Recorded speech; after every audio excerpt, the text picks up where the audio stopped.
The ROG Ally is the latest PC handheld on the market, and you've probably heard of all the great features that it has, like an awesome screen, or cooling that is so quiet you'll swear you're losing your hearing. And even though it's a buggy mess that adds an extra layer of difficulty to any game you play, I kinda think it's awesome.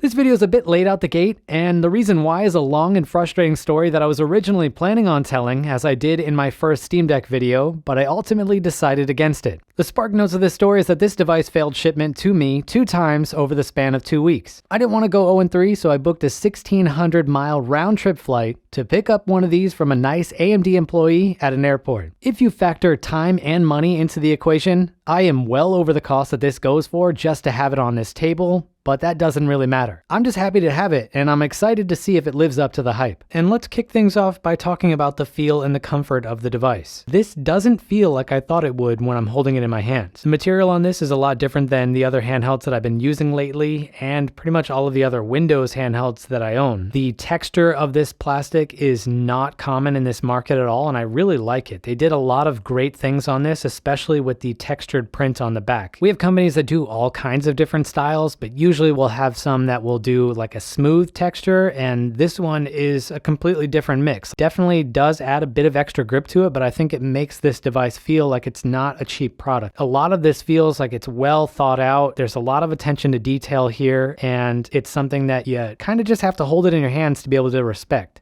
Now, I just briefly want to talk about comfort. I'll come back to this again later, but I would just say that this device feels pretty comfortable in the hand. It's not like the best thing that I've ever felt, but I would say it's a solid like 9 out of 10 in terms of comfort. A lot of my time is spent with handhelds that use the Nintendo Switch layout or the Steam Deck, because I spent a lot of time on the Steam Deck, and this one is a completely new layout for me on a handheld. When I first held this in my hand, it was a bit awkward to do like the Xbox layout on here because I'm not used to it, but I think over time my muscle memory will adjust to this device. The only obvious thing that's really jumping out at me right now is this bottom corner is a bit sharper than I would have liked it to be. Maybe it'll be different when it's in your hands than when it's in mine, but this one doesn't feel as good as some other handhelds that I have that comfortably fit into the palm of my hand. But outside of that, I can get to all of the buttons that they have here very easily with minor movements, and that includes the back buttons. In my short time with this device, I would say the build quality is easily one of the top features of this. Now, review units can be cherry-picked, so I don't know if this will be reflective of all of the Allies that will ever be shipped out,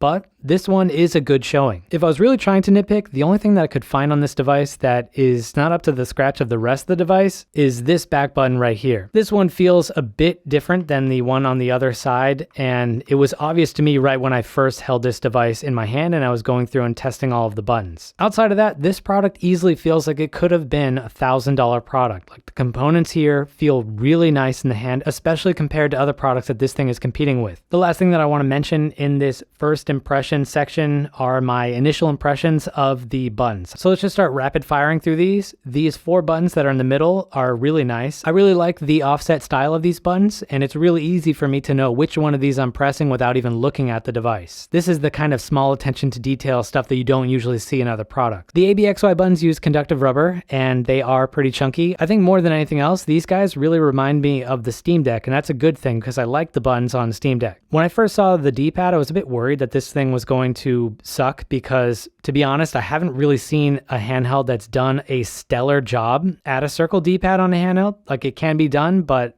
I've only so far seen like a C grade. Now, I haven't played a lot of retro titles on this, so my opinions might change later on, but I think this is easily the best circle D-pad that we've had in a handheld lately. This button also uses conductive rubber, but they did a really good job of finding the correct stiffness for the conductive rubber pad that's under this. This feels really good, and most importantly, it doesn't make a lot of noise when you use it, and that is something that I care a lot about. That leaves us with the analog sticks, and these guys use the same part that's used in the A1 Pro that I did a video on not that long ago. Just really quickly, these analog sticks aren't as good as the ones that are used in an Xbox controller or a PlayStation controller, but they are much better than the ones that are used in Joy-Cons. They have a bigger range of motion to them, but if if I had to choose between this and the biggest one, I would pick the biggest one 9 times out of 10. Those are much better for precise input, but these are just a bit behind them. If those are 10 out of 10, then these are 9 out of 10 or 8 out of 10. And just quickly on the shoulder buttons, these are also textured like the back grip, and I like that a lot more than just having a smooth button. R1 and L1 use micro switches, and you can get input across the entire range. And the buttons also have a tiny amount of texture to them that feels good in the hand. R2 and L2 are analog triggers, and if I had to pick one button on this device that I didn't like, it would be these. This button is a bit on the small side compared to other handhelds that are on the market today, and the travel distance also doesn't seem to be as big as some other things that this is competing with. When I'm using this device and I'm holding it in my hand, a lot of the decisions seem intuitive, but this decision to make this button really small doesn't make a whole lot of sense to me. I don't really know how to describe it, but it feels like this button wants to be bigger than it is, and I think I would still have that thought even if I had never used another Windows or PC handheld. If the button really had to be this small due to some other considerations, then I think they could have done a better job on this shape. If we compared this button to the one in the ROG controller, I would say the controller is much better even though the buttons themselves are about the same size.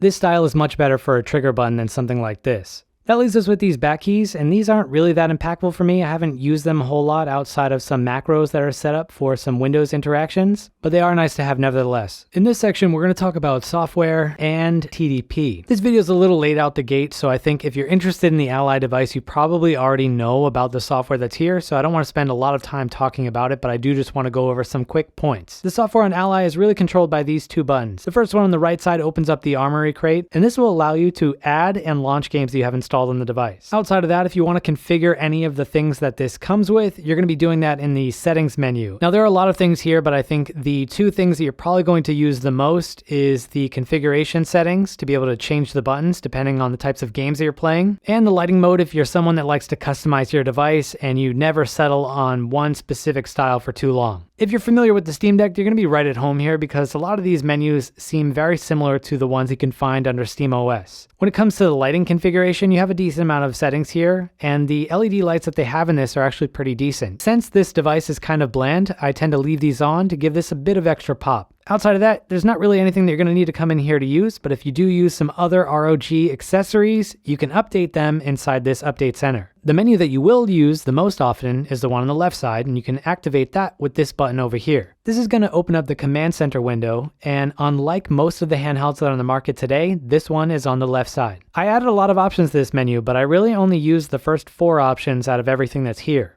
And that segues really nicely into TDP, which is another thing that I want to talk about before we move further into this video. The ROG Ally uses a different system for controlling performance than what we typically see in handhelds like the Steam Deck, the GPD Win 4, or the Aya Neo devices. On all of those devices, you will usually pick a TDP level for your device that the system will never go higher than. So for example, if you set a 15-watt budget on the Steam Deck, but you're playing a light game, it will go down to that TDP level if it doesn't need to use that power. If a game needs 15 watt to be able to run at 60 FPS, you can lower the TDP setting to force the device to be more efficient. This is kind of standard practice in this market, and if you own any of those devices, then that is something that you are familiar with. That is not how the ROG Ally works. The ROG Ally uses 3 different profile settings. They have a silent mode, which it's on right now, a performance mode, and a turbo mode. All of these modes can be augmented when you plug in the device, but those are the 3 modes. Now, unlike the previous example that I just gave of devices that give a set TDP value, these power profiles operate across a range of TDP levels. I'm going to put a graph on screen just so you can see what I'm talking about. So in silent mode, we have a base TDP of 9 watts, but it can boost all the way up to 17 watts. It will go from 17 watt to 14 watt before going back down to 9 watts. In performance mode, we're at 15 watt as our base, with a boost all the way up to 25 watts with a middle ground of 20 watts. When we go to turbo mode, that's where things kind of get out of hand. We have a base of 25 watts, but we can boost all the way up to 35 with a middle ground of 30. If you plug the device in, all of these values change. our base goes to 30 watt and we can boost all the way up to 53 watt TDP. Now this approach is good and bad. It's good because if you want to do a mass market device like this, it really simplifies things. You only have 3 profiles to use, and if I'm playing a game and silent mode is bad, all I have to do is just press this and now I have a completely different TDP range to work with. If that one doesn't work, I can go up to turbo, and if turbo doesn't work, I can plug the device in and leave it at turbo. So when ROG has the tagline that this can run all of your games, it can do that. Other devices can do it too, but this one is easier to get that job done because it leaves less for the user to do. The problem is that you can lose some efficiency along the way. Let's say for example that we're playing a game that can't run at 9 watt TDP, but it can run at 13 watt TDP. Well, the silent mode isn't going to give us 13 watts long term. It's going to go down to 9 watts. So that means we have to go up to the performance profile. The problem is that 13 watt game could probably use 15 watts of TDP if we allowed it to use it. If we're plugged in, none of that really matters, but if we're on battery, and battery life is really important on a device like this, then we're leaving some efficiency on the table by simplifying this menu. I think what ROG should have done is they should have made an advanced user toggle switch inside the armory crate that would allow you to do the same level of control that you can do on all of the things that this competes with. The only options that we have with the way that things are set up here is to use the device as it's intended with these 3 profile options, or to use some third-party applications. For the sake of simplicity and to just make things realistic to how they would be if you own the device, I'm just going to use the built-in profile. Before we film any gameplay, I just need to mention something. ROG claims that there is a bug right now with the first 2 profile options when you are on wall power. To counter that, I'm just going to film those 2 profiles on battery power so we don't have any issues. The next thing that I want to talk about is the FPS limiter. ROG states that they want you to use the FPS limiter to save on power instead of using TDP controls. Right now I have this set to 45 FPS and it currently isn't doing jack. I want to talk more about this point, so I'll just switch over to the Riva tuner controls that do work. Now the FPS is capped at 30, but the system doesn't really care that you do that. Our clocks are more or less the same for the GPU, CPU, and RAM. Our charge drain is also about the same. Even if there is a change, the power savings are just redistributed across these things. FPS capping alone doesn't really save you any power. If you want to save more power and gain more battery life, you really need to adjust the TDP. Just to drive this home, we are now at a 15 FPS cap and basically nothing changed. So capping FPS alone is pointless.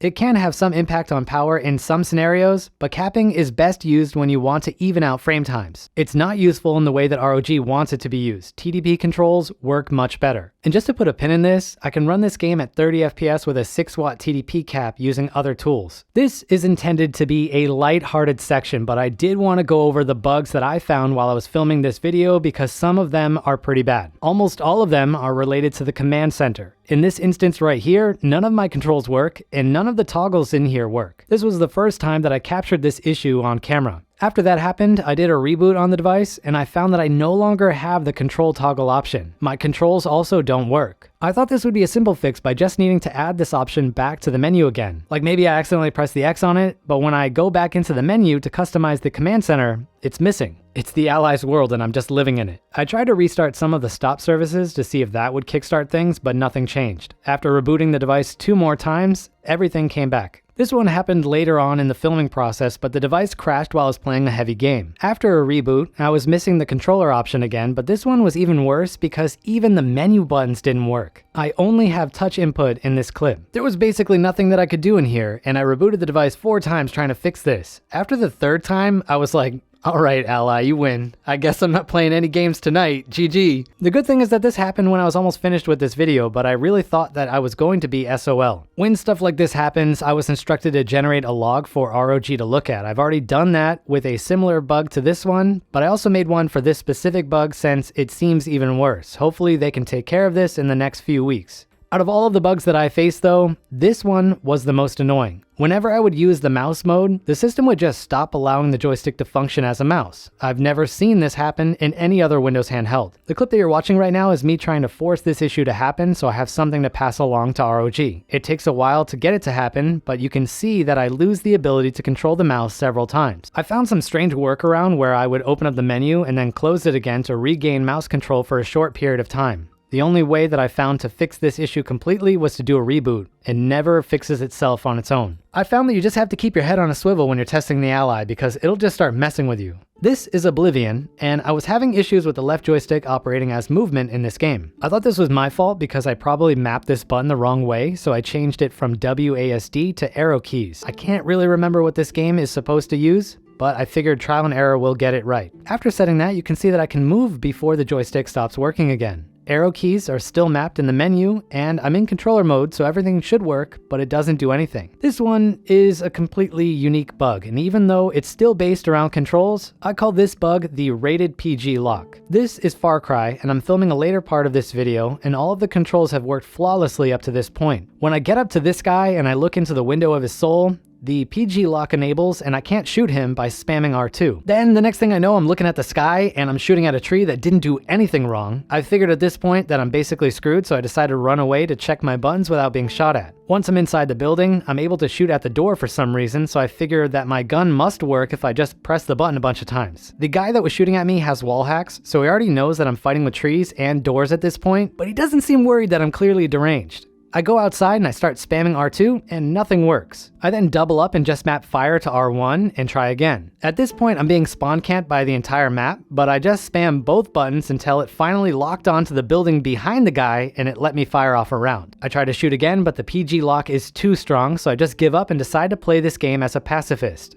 But I saved the best for last. At this point, I was trying to show that the FPS limiter doesn't work at all, but a bunch of stuff just started breaking all at the same time. The biggest one was that the controls stopped working and I was just trying to fight with the menu to activate controller mode. I managed to finally get that to work and I carried on with recording. Then the controllers stopped working and I couldn't get them to work again. So I decided to just get out of the car and kick the tires, and that seemed to work. I started to climb the ladder, and then the controls disabled again right in the range of fire from a projectile. After I got shot one time, I could kind of see where this was going. Ally is playing dirty right now. I pause, and the controls come back, and I time my movement so I don't get hit again. When I get to the top of the ladder, the controls die again, I kick the tires, and the controls come back, and I climb the last ladder.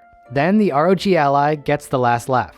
GG. But now that we've got that out of the way, I want to test out some games on this. I want to take a look at some 2D games at some lower TDP values, and then I want to take a look at some 3D ones. As you can see, I have a lot of my internal storage filled right now with games, especially big ones like Far Cry 6, but I have about 2 terabytes of additional storage on this portable hard drive that I'll talk about in another video. This thing is really cool because it doesn't add a lot of weight to the device, and it's really easy to move games from the internal storage to the hard drive and from the hard drive to the internal storage.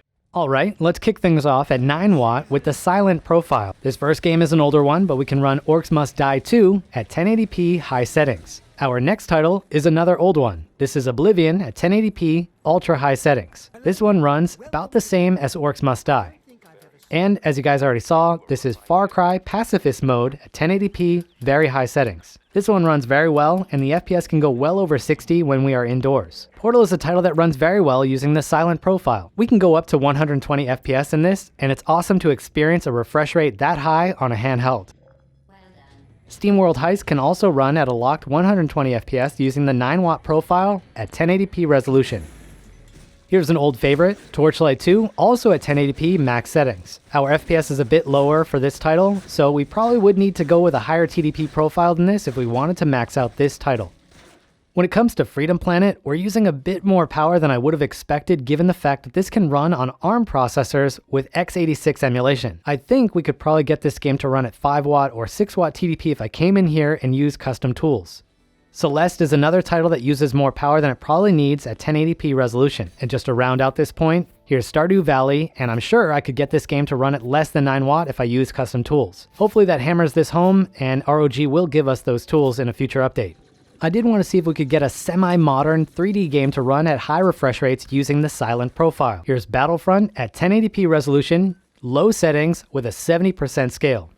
Here's the title from the intro. This is Alwa's Legacy at 120 FPS.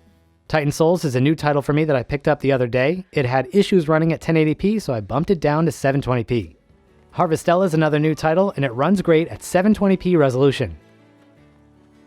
You saw Hades in the intro, and it does have some graphical issues the first time you launch a game, but after a while, it fixes itself. Our last title is a viewer suggestion. Never played this game before, but I know prison rules state you need to pick a fight with the biggest person you find. Now we're at the point where things start really opening up for us. This is with the performance profile, and we can run Sekiro at 720p max settings.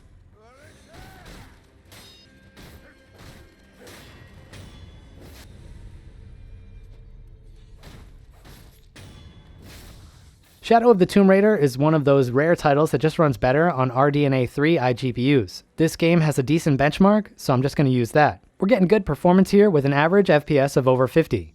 Resident Evil 3 is a game that I've been benchmarking for 2 years on devices like this, and it runs very well at low TDP, but this is the first time that I've ever played it on a device that can take advantage of the higher FPS.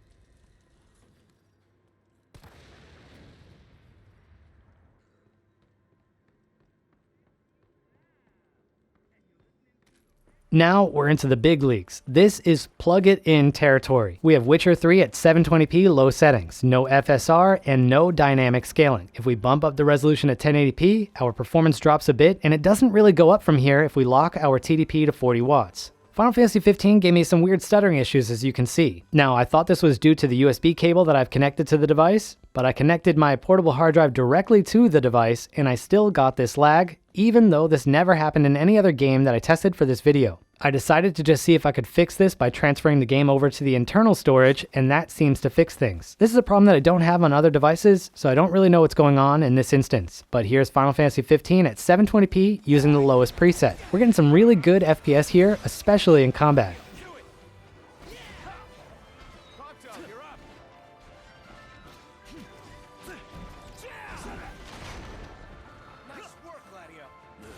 Borderlands 3 is another title that just runs better on RDNA 3 GPUs. This game has a good benchmark, so I decided to run it with DirectX 12 and DirectX 11. DirectX 12 gives you better performance, especially in some of these settings where we're having a boost of over 10 to 20 FPS.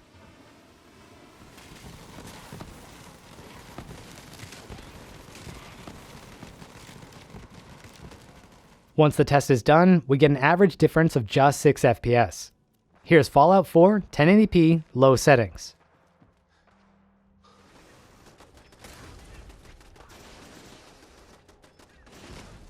Elden Ring is a title that I usually test on these devices. Here it is at 720p, high settings. Our TDP is high right now, and even though our CPU temps are also high, you can't feel this and the fan isn't loud. Later on, our TDP will drop down to 30, and our temperatures also drop. Cyberpunk 2077 is a very demanding game. Here it is at 1080p, low resolution with FSR set to quality. I changed it to 720p for a boost in performance. Spider-Man Remastered performs very well on this handheld at 720p very high settings. Here we are getting above 40 in the city. When we increase the resolution to 1080p and we keep very high settings, we can get an average of about 30 FPS or so, which is really nice to see on a handheld.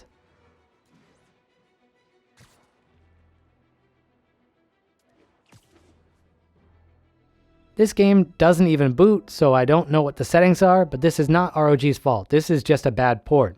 And our final game is Horizon Zero Dawn at 720p, low settings.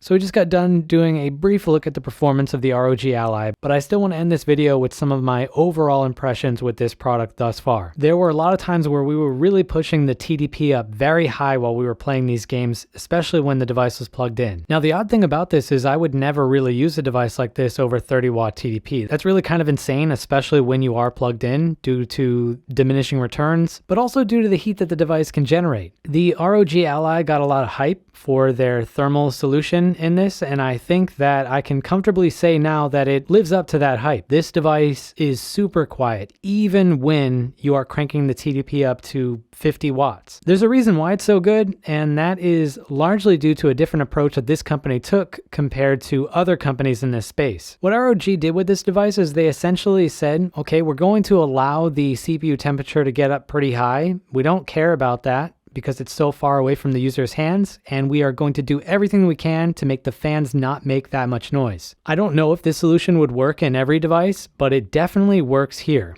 This device can get warm around the screen area, but the controller area doesn't feel that bad. If you're coming from the Steam Deck, these kind of high CPU temperatures aren't going to be new to you, but they aren't something that you see in the Windows PC handheld space. This is the quietest Windows handheld that I've ever used, by far. Even if I were to use custom fan control in some of the other devices, this device handles thermals way better than they do. So thermals are great, and if you're someone that wants a quiet device, there's nothing better than the ROG Ally at this point. There was some initial concern about having 2 fans in this device, but I would say that it hasn't held up at all under scrutiny. The fans don't use that much power, and they're hardly ever spinning up that fast. The next point that I want to talk about is the sound quality. These speakers are amazing. They are really, really good. I don't know how else to say that. I could do sound performance tests, but probably going to save that for another video. These speakers are a lot better than the speakers that are in most of the handhelds that are in this market. Usually for devices like these, I find myself using headphones when I'm increasing the TDP up very high because I don't want to really listen to the fan, but I don't need to on this device. I can just play with these speakers and I don't have to worry about anything because even at a low volume, these speakers will overpower the fan at the highest setting. So that is a plus. The next thing that I want to talk about is battery life. Now, obviously, this device has a small battery. It has the same size battery as the Steam Deck. We're going to need to do some more performance testing between the ROG Ally and the Steam Deck in another video, but I would say this device doesn't fulfill my hopes of having the Steam Deck performance at a lower TDP. It seems, at least at first glance, that we are going to need to be at north of 15 watt TDP to really surpass the performance that you can get on the Steam Deck across a variety of titles. So that's really kind of made me reevaluate the way that I use these devices. I think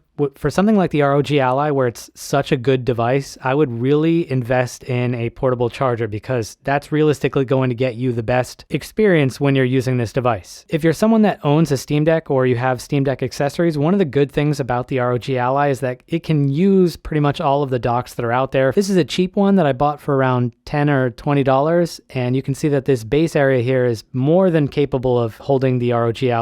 So the good thing here is if you already have stuff like that lying around, you can reuse it with this device. I usually use adapters like this to get some extra functionality out of that single USB port, but I ran into an issue while I was filming this where the audio jack was giving some heavy distortion when I had the device plugged in. That is something that you wouldn't hear under normal circumstances if you had headphones plugged in directly, but my camera will boost those frequencies and it made the footage unusable. So to combat that issue, I just used this Omni dock from JSOC. This is intended for the Steam Deck, but it works perfectly for this, and it has a ton of useful ports, including a headphone jack that didn't distort the audio into my camera. This isn't a sponsored video by them, but I do think if you're going to buy the ROG Ally, you should invest in something like this because only having a single USB port is very limiting. The ROG Ally is supposed to come with something called the ROG charging dock, but mine didn't come with one. When I got this from the airport, I only got this unit, but other reviewers do have that charging dock. They later sent me the charging dock, but it turned out to just be this charger. So I don't know if the charging dock is worth buying, but you do need to get something with this device. I do want to touch on the whole is this a custom chip thing, since there's been a lot of discussion on that.